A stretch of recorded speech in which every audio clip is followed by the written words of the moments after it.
last two. Ready? Fire.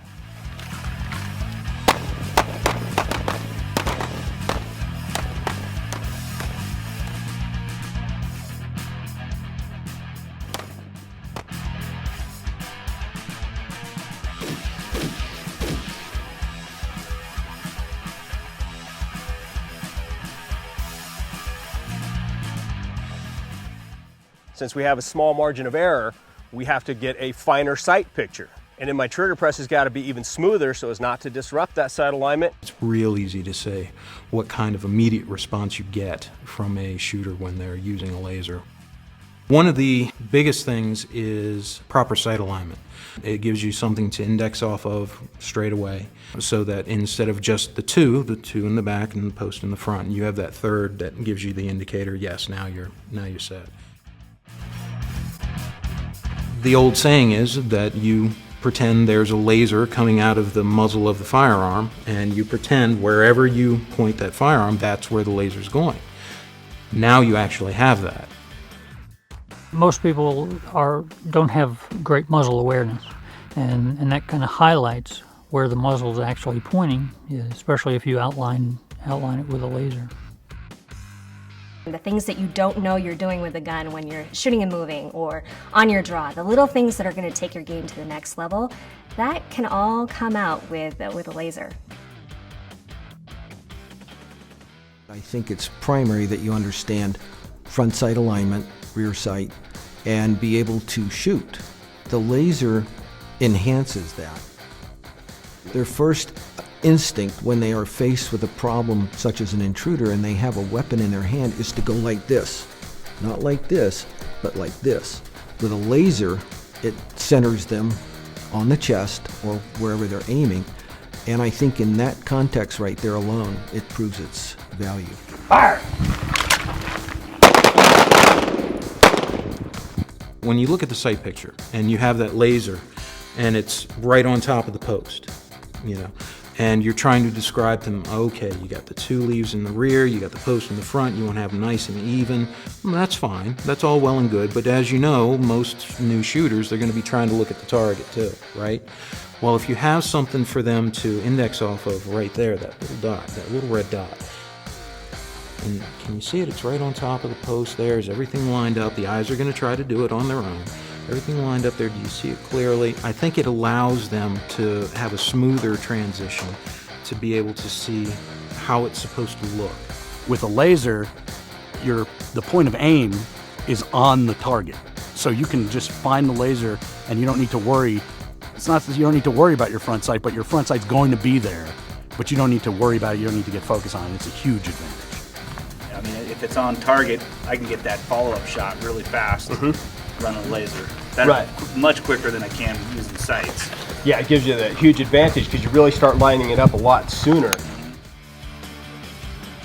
I was shocked at just how much of a difference having a laser made on time drills. I mean, when you've got 1.5 seconds to hit a target twice at 7 yards center mass, that is a lot harder than it sounds. And getting a crisp, clear sight picture is very difficult. When you have that laser, it's an assistant in getting that sight picture, and you know you're on, and you can deliver those hits accurately and quickly.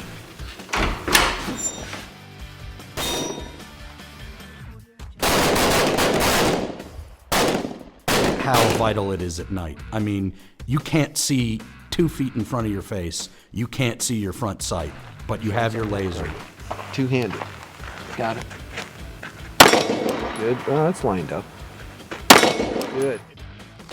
How many of you found yourself, because we're doing this hammer, trying to do everything faster? Trying to get out of the holster faster, trying to shoot faster, having shots a little bit lower. It really shows you what you're doing right and what you're doing wrong.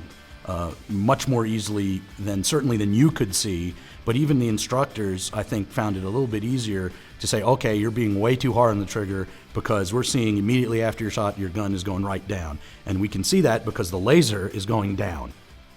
You're not doing a proper trigger press.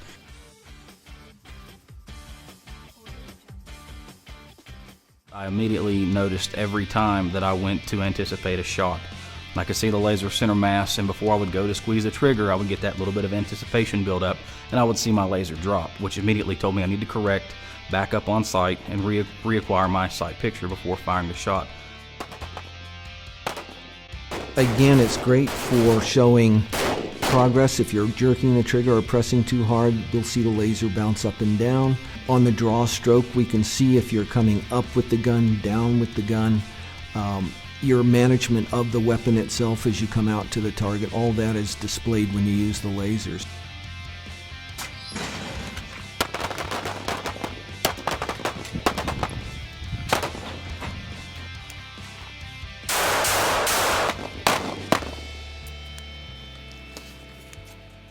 When the target actually identified itself, you know, my mind just went blank. I'm just focused on the target. I'm just squeezing. Anytime you can inject realism in your training, I think it's much more beneficial.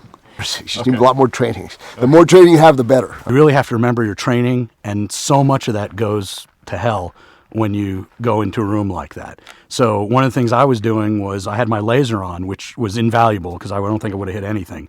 But that also caused me to do a little bit too much point shooting. In other words, I saw the laser, bang, instead of bringing it out, getting my sights as well as the laser on the target. That said, if I didn't have a laser, I would definitely not have hit anything. Depending on the light conditions, you know, we're here, it's sort of overcast. Inside the shoot house, it's even darker, but it's not pitch black. But if it were nighttime and you didn't have lights in there, you're not going to be able to see your front sight, much less, you know, use it effectively.